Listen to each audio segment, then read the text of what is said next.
So I was gonna do one of these for last year as well, but I wasn't into uploading daily, so it just kind of slipped my mind.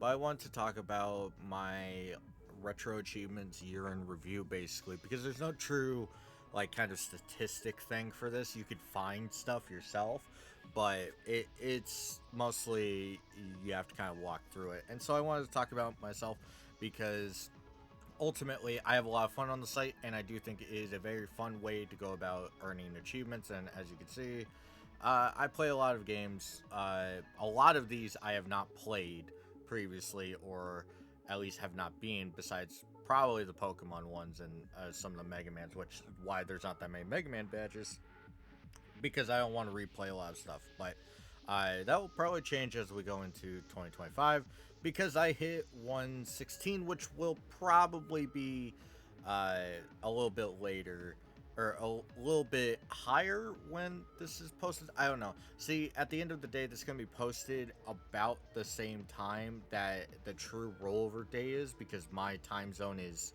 actually like when the rollover for the date on RA is, it's like 5 p.m. my time.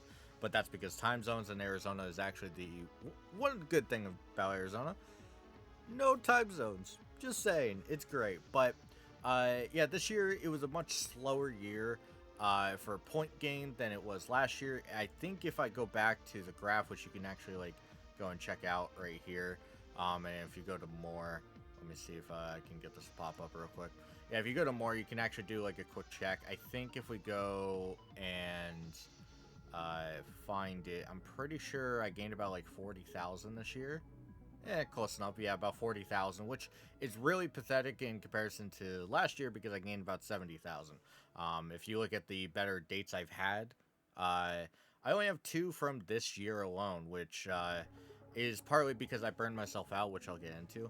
And also at the same time, last year it was very easy to find a game for me that I had never played and just throw in 12 to 18 achievements. If you go to like, especially if you go to like this one where I did a stream where I kind of just played, I think, 7 games, and I just got a bunch of achievements. I mean, 368.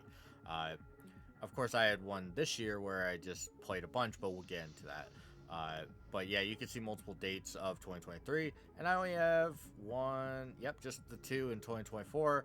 July, I'm pretty I don't remember what this is. We can actually check, right? Oh, I see. Yep, there's air raid and there's bleach. Is this two? Yeah, it is. Um, but yeah, so you can actually check out the specific dates for. I guess we could check out just for fun. We're doing a nice little review thing, but let's go check out what was happening. Oh, we just did this. I know what this one is, which we'll get into in a second. But uh, yeah, overall we only gained about 40,000. We gained a lot more retro points. I think it was like 100k, which that has fluctuated thanks to more people mastering like Mudkip vs. the World and other more complicated games. But I think one of the biggest badges I'm very proud of for finishing this year, just in general, is Smash Remix. Smash Remix got a revision, and it was really nice to be able to go through and rebadge that, because this one says badged originally in June 7th of last year. It got a revision, so I redid it. I think it was it before GameCube? It might have been after. I don't remember when Smash Remix got a revision, but yeah, that one's pretty proud. I started my Burnout collection a bit more. Gained Burnout 2, and I think the GameCube one, because I think I got this last. I don't know. Oh yeah, I finished most of this last year, and then I went back and finished the one achievement. Burnout 1 sucks, by the way. But yeah, I played a few games that I think were really fun. Did a lot more Pac-Man stuff early on in this year, which I'll talk about why. I just finished up in my play. It's actually not here. If you click on more, you can see up to, I think it's 10 games or 15 now. Might be 15. We have Arch Rivals. I just finished up. Very fun game. And I think that's the most recent thing I've badged. I'm a very spastic player, as shown by the difference in how many games. But yeah, that overall is kind of an overview. I want to talk about what I did actually outside of just playing the games is we also went to Peak Streak. So Peak Streak, if you don't know, is you unlock a badge, which for anybody that doesn't know, this is a badge over here.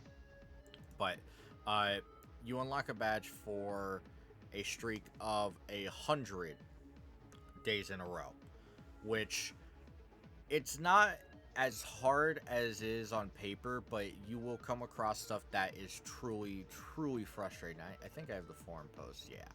So this is a lot this year, but around this time I was very, very sick. This is in January, early January. I was sick for about a week, and it was probably the most miserable I've ever been while sick. And this is how I kind of keep track, by the way. But and I was very miserable, and I'm surprised I kept it going, because it would have really sucked to get to 30 and kind of stop, because at that point I think I had just reached 30 when I got sick, or it was close to it. But overall it was very, very bad.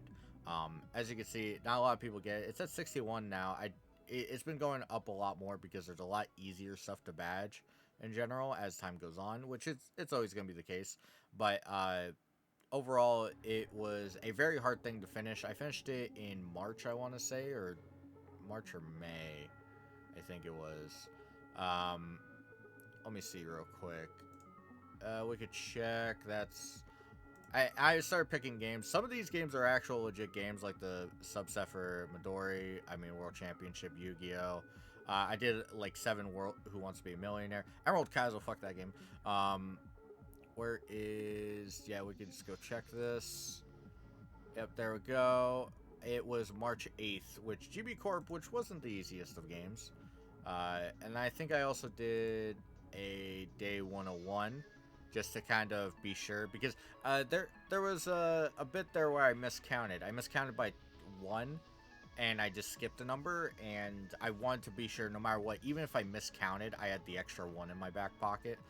That's just how I am sometimes, so I went with that. I don't need that forum post anymore. But also another thing that happened this year was the GameCube launch event. I do think Peak Streak is partly the reason I burnt out so heavily, but another one that I think really kind of killed me this year was the GameCube launch event. If you don't know, the GameCube launch event required 30 points from GameCube games exclusively. How you got these points for this gold badge, which is more common than the silver one, is that you would go and get you would go to a GameCube game.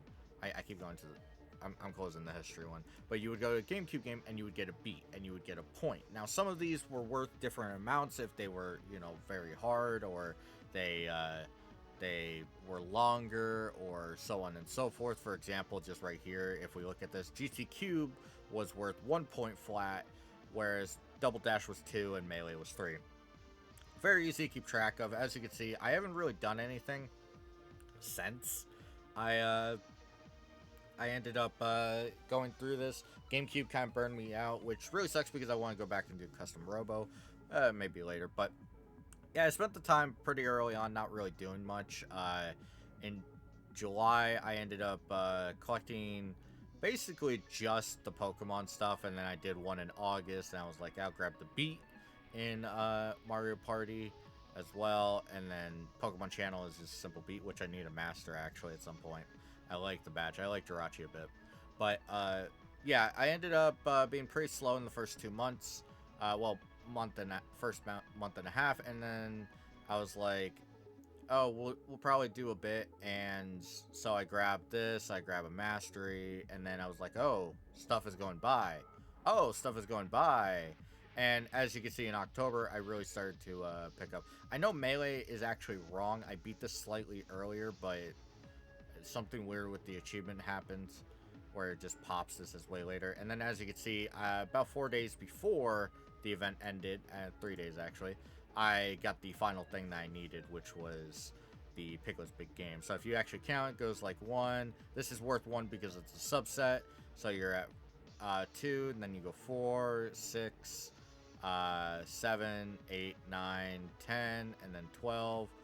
13, 14, 15, and then because double, that's 17, that's 19, you have 22 because it's triple, you have 24, 25, 26. Where is my other one?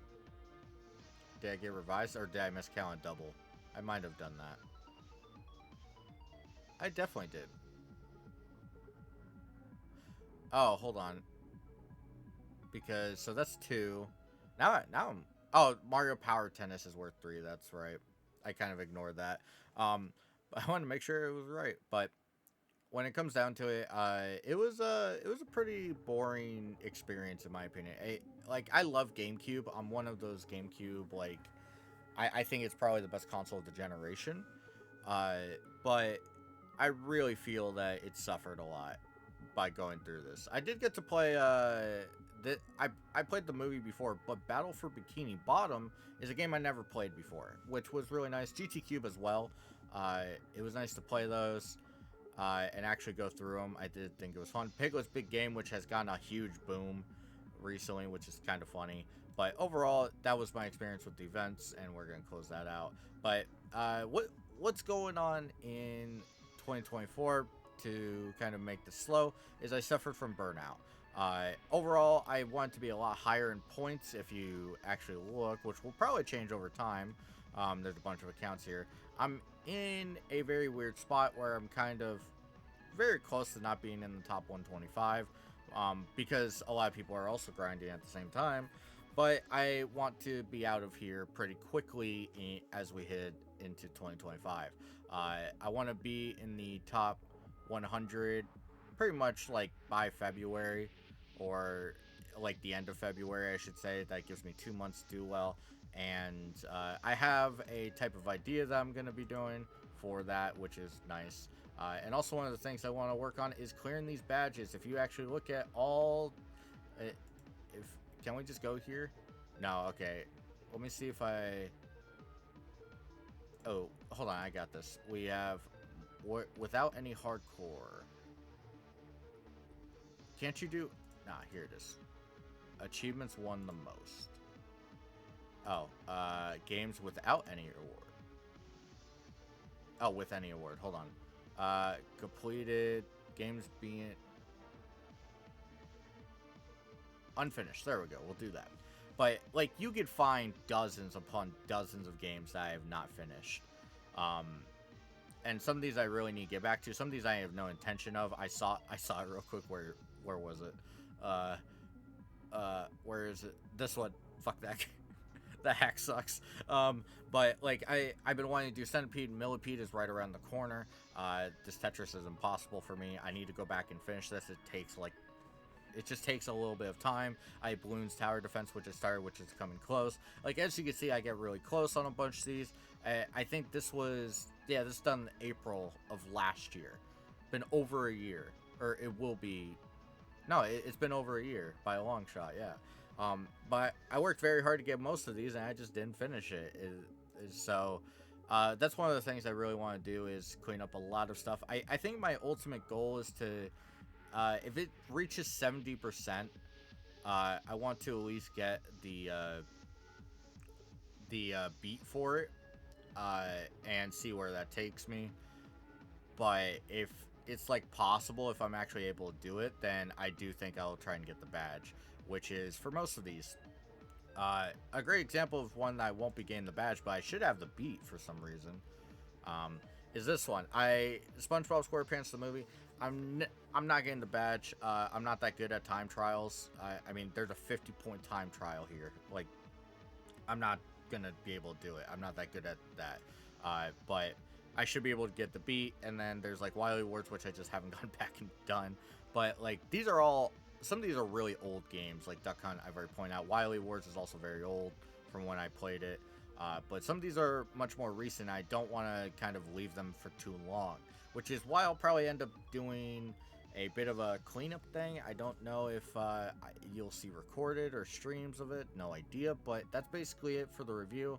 I do want to say real quick, I do think Peak Streak is a fun experience for a lot of people. I don't want to like dress it up as being awful for for the case of just me, I get bored easily. If you're like me and you just don't want to, like, it's 100 days. It's 100 days where you have to log in, you have to play something, and even if it's a mastery that takes 4 minutes, because there's several hundreds of those, it still is very, very annoying to do sometimes. It's not like a Duolingo where you're getting a lot out of it. It's just like a challenge for yourself that it doesn't feel very nice once you're done. It burned me out for a good like 3 months on the site, which goes into GameCube, which I have a lot to say about how the GameCube event was launched in general, and how there's some issues with it. But I do think it was well done for the most part, and ignoring my issues with it, which are pretty nitpicky if we're being honest, I do think it was a fun experience to go back for a lot of GameCube stuff, and also the ridiculous people with these insane points is go touch grass, basically. I know a lot of these you could actually like get pretty high easily, but I just didn't abuse a lot of the games like that. But overall, that's kind of the way RA shaped up for me in 2024. Honestly, we'll be seeing a lot of masteries come next year. I have a bit of a plan, and at the same time, I'm hopeful that I break into. I'm gonna set a goal here because this will come out on the 31st for most people, but let's go see what the score is. So if I get 40,000, and because everybody else is gonna go high, I do think that I will break into like the top 80. I do think that'll be pretty easily if I stay at my 2024's 40,000. But I think my goal is to hit top 50 next year, which puts me 45,000 as of right now. This will probably go up a lot in that time, at least 30,000, I would guess. So I would have to get 70,000, and ultimately, I'm just gonna set it as kind of the goal in general. I think I'm just gonna break 200,000. I think that's gonna be my point goal that I'm gonna do.